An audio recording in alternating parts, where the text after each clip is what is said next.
दुकान का बात नहीं है, यहाँ तो घर घर दुकान है भाई। ये तो क्राइम है ना जो आप बता रहे हैं। तो बिल्कुल क्राइम है, तो शराबबंदी की ये बात क्राइम नहीं है। ये सत्ता के संरक्षण में ये घर घर शराब का जो डिलीवरी चल रहा है वो सत्ता के संरक्षण में चल रहा है। बंद है और भाई आपको नहीं मालूम है, जो लोग पकड़ाए वो जनता दल यू के जिला अध्यक्ष हैं। जनता दल। नमस्कार, आप देख रहे हैं न्यूज फाउंडेशन में। रंजीत कुमार पूर्व विधायक जन स्वराज पार्टी के नेता ने एक बड़े खुलासे करते हुए कहा है कि 11 मई से नीतीश कुमार के गांव से ही हस्ताक्षर अभियान चलेंगे। उसमें 1 करोड़ लोगों को हस्ताक्षर करवाया जाएगा और नीतीश कुमार के ऊपर जमकर निशाना साधा और कहा कि शराबबंदी बिहार में कहाँ है, हर एक गली हर एक मोहल्ले में शराब मिलती है। क्या कुछ कहा है पूर्व विधायक हरकिशोर राय, आप तमाम वीडियो को सुने। दुकान का बात नहीं है, यहाँ तो घर घर दुकान है भाई। ये तो क्राइम है ना जो आप बता रहे हैं। तो बिल्कुल क्राइम है, तो शराबबंदी की ये बात क्राइम नहीं है। ये सत्ता के संरक्षण में ये घर घर शराब का जो डिलीवरी चल रहा है वो सत्ता के संरक्षण में चल रहा है। बंद है। और भाई आपको नहीं मालूम है, जो लोग पकड़ाए वो जनता दल यू के जिला अध्यक्ष हैं। जनता दल जिला नालंदा में कल प्रशांत किशोर जी की उद्घोष यात्रा में जो जनसैलाब आया उसके लिए नालंदा के लोगों को बहुत बहुत धन्यवाद है। जब उद्घोष यात्रा की वहां तैयारी हो रही थी तो लोग प्रचार के दरमियान उनके गांव कल्याण दिखा भी गए थे। आपको मालूम है कि जनसुराज 3 सवाल को मुक्त लेकर आगामी 11 मई से एक बड़ा हस्ताक्षर अभियान छेड़ने जा रहा है और 2 महीने के बाद 11 जुलाई को महामहिम राज्यपाल जी को 1 करोड़ लोग 1 करोड़ हस्ताक्षर के साथ उनको स्मारक समर्पित किया जाएगा। जो 3 मुख्य बिंदु हैं वो मुख्य बिंदु है कि आप जानते हैं कि बिहार में बड़े पैमाने पर प्रचार प्रसार कर नीतीश कुमार जी और तेजस्वी यादव जी की सरकार ने जातीय सर्वेक्षण करवाया और पिछले 3-4 वर्षों से उसकी बड़ी चर्चा भी हुई। रिपोर्ट 2 अक्टूबर 2023 को आया। 7 नवंबर 2023 को बिहार विधानसभा में प्रस्तुत की गई और 24 नवंबर 2023 को नीतीश जी ने घोषणा की कि जो गरीब परिवार है वैसे परिवार को चिन्हित किया गया जिसकी कुल आबादी 94 लाख परिवार है, उस परिवार को स्वरोजगार देने के लिए 2-2 लाख रुपया घोषणा उन्होंने की। 2 वित्तीय वर्ष बीत जाने के बावजूद भी 1 पैसा लोगों को नहीं मिला, जबकि उन्होंने कहा था कि 5 वित्तीय वर्ष में ये पैसा 94 लाख परिवार को दी जाएगी। उसके अलावा नीतीश कुमार जी 2006 में बिहार विधानसभा में घोषणा की थी कि जो बिहार में भूमिहीन परिवार है, खास करके दलित, महादलित समाज के कमजोर तबके के लोग, जिसकी संख्या लगभग 50 लाख है, जिनको घर बनाने के लिए जमीन नहीं है, उनको कम से कम 3 डिसमिल जमीन दी जाएगी। आज 18-19 वर्ष बीतने के बावजूद भी सही कहा है संजय जी ने कि मात्र 2,34,000 लोगों को 3 डिसमिल जमीन का पर्चा तो दिया गया, लेकिन 1,20,000 लोग ही उस जमीन पर जा सके। 1,14,000 लोग को तो जो दबंग लोग हैं वो जमीन पर जाने ही नहीं दिया। उसके अलावा जो 2016 से राज्य में सर्वे हो रहे हैं 13 से, तो अभी गांव में सर्वे के नाम पर और शहर में आपाधापी मचा हुआ है। भ्रष्टाचार के नाम पर बड़े पैमाने पर गांव से लेकर प्रखंड और जिला तक हर कवाला, हर दाखिल खारिज 1000 से लाख में निपटाया जा रहा है। एक एक सीओ की पोस्टिंग बड़े पैमाने पर पैसा लेकर मंत्री के द्वारा किया जा रहा है। उद्घोष यात्रा के दौरान जब हमारे वर्कर कल्याण विभाग गए थे और जब ये तीनों प्रमुख बातों की वहां चर्चा की, तो वहां के लोगों ने कहा कि यहां भी जो भूमिहीन है उसको जमीन नहीं दिया गया है। यहां भी एक भी कोई परिवार नहीं है जिसको मुख्यमंत्री जी नीतीश जी ने घोषणा की थी कि 2-2 लाख रुपया देंगे, एक पैसा नहीं दिया गया।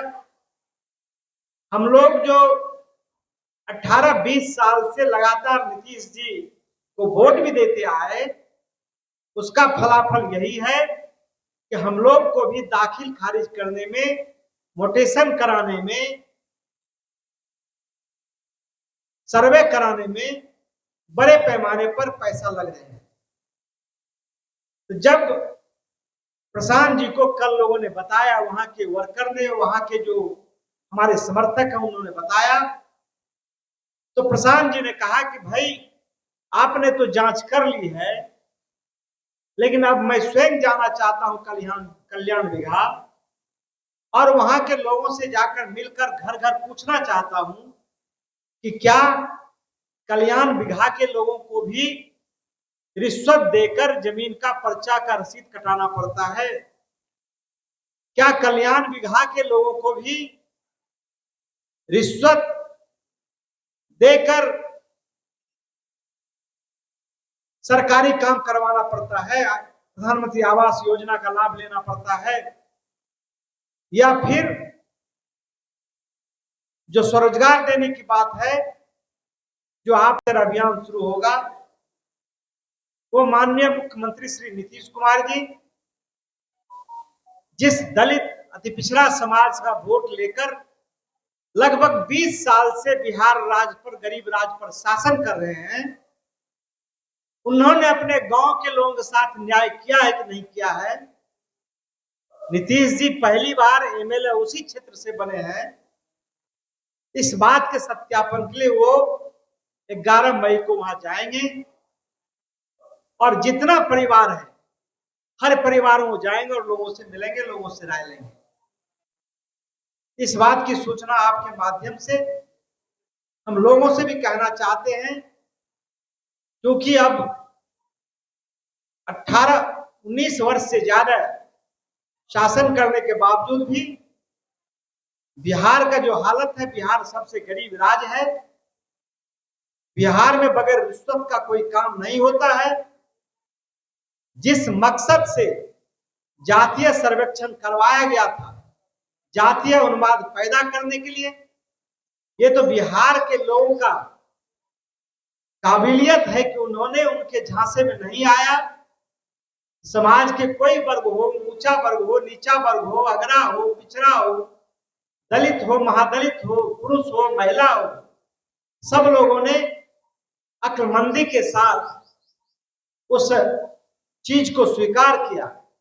लेकिन अब डबल इंजन की सरकार इस राज्य में है।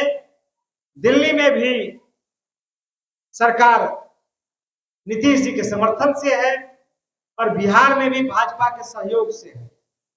तो जातीय सर्वेक्षण के नाम पर जितना वादा नीतीश जी ने किया है, हम लोग चाहते हैं कि उस पर श्वेत पत्र सरकार जारी करे और सरकार स्पष्ट बतावे कि वो कहां है। इन्हीं 3 विषयों पर आज प्रेस कॉन्फ्रेंस बुलाया गया था। यदि और कुछ आपको पूछना है तो में रहेंगे, नहीं वक्त आने दीजिए ना भाई। इसके पहले जब कोई पार्टी नहीं थी, जब लोगों के पास विकल्प नहीं था, तो स्वाभाविक है कि यहाँ तो विकल्पहीनता थी। यहाँ तो भाजपा के डर से लालू, लालू के डर से भाजपा।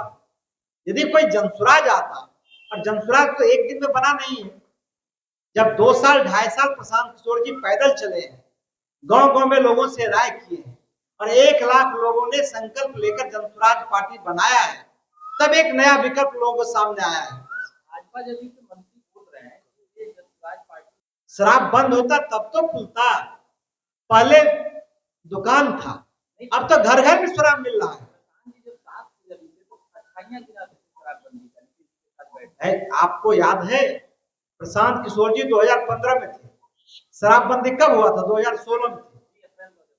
उसके बाद प्रशांत जी कब आए? 2019 में आए, बीच में प्रशांत जी नहीं थे। तो शराबबंदी से पूरे देश और दुनिया में कहीं भी लाभ नहीं हुआ है। कहीं भी बता दीजिए, बिहार में तो उल्टे 20,000 करोड़ का रेवेन्यू का लॉस हो रहा है। और एक समानांतर कौन बता दिया आपको? यदि शराब बंद रहता तब महिलाएं खुश होती। शराब तो घर घर मिल रहा है भाई। अरे भाई आप पहले आप समझिए, यदि शराबबंदी रहता नहीं होता, यदि शराबबंदी होता तो 9 लाख लोग जेल नहीं जाते। यदि शराबबंदी होता तो 99% लोग जिन पर मुकदमा हुआ है वो कोई अमीर आदमी नहीं है, वो अति गरीब आदमी है, उसमें भी अनुसूचित जाति जनजाति के लोग हैं। तो यदि शराबबंदी होता तो मुकदमा क्यों होता? 14 लाख लोगों पर केस क्यों होता? शराबबंदी है इसीलिए तो मुकदमा। नहीं, आप समझिए, शराबबंदी का निशाना कौन हो रहा है?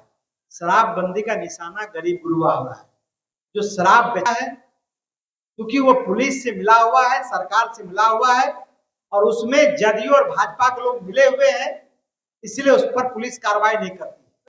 ये बिल्कुल एक तरह से समानांतर शराबबंदी हुई, लेकिन शराबबंदी के साथ ही घर घर बिकने का जो व्यवस्था हुआ है, तो इससे एक पुलिस शराबबंदी, शराब यदि खुल भी जाए, दुकान यदि चल भी जाए, तो मैं कानून का ऐसा राज रहना चाहिए कि किसी को गुंडागर्दी करने का हक नहीं है। आप चले जाइए दिल्ली में, आप चले जाइए दूसरे प्रदेश में, वहां तो शराब खुला हुआ है, लेकिन बिहार की तरह वहां गुंडागर्दी नहीं है। इसलिए क्यों? एक वहां कल्चर है। शराबबंदी के मामले में तारीफ पर कहा है कि अगर मेरी सरकार आएगी तो तारीफ फिर से हम बिहार में चालू करेंगे। जो तारीफ पर प्रतिबंध है कानून शराबबंदी के तहत, उसको अलग करेंगे, तारीफ चालू करेंगे। भाई तेजस्वी यादव आज ने कह रहे हैं, तेजस्वी यादव कब कह रहे हैं? आज बोल रहे हैं। हम तो जब से प्रशांत किशोर 2 साल से बोल रहे हैं। अरे जिस मामले को, जिस मुद्दे को हम लोग हाथ लगाते हैं, तेजस्वी यादव अब नकल कर रहे हैं।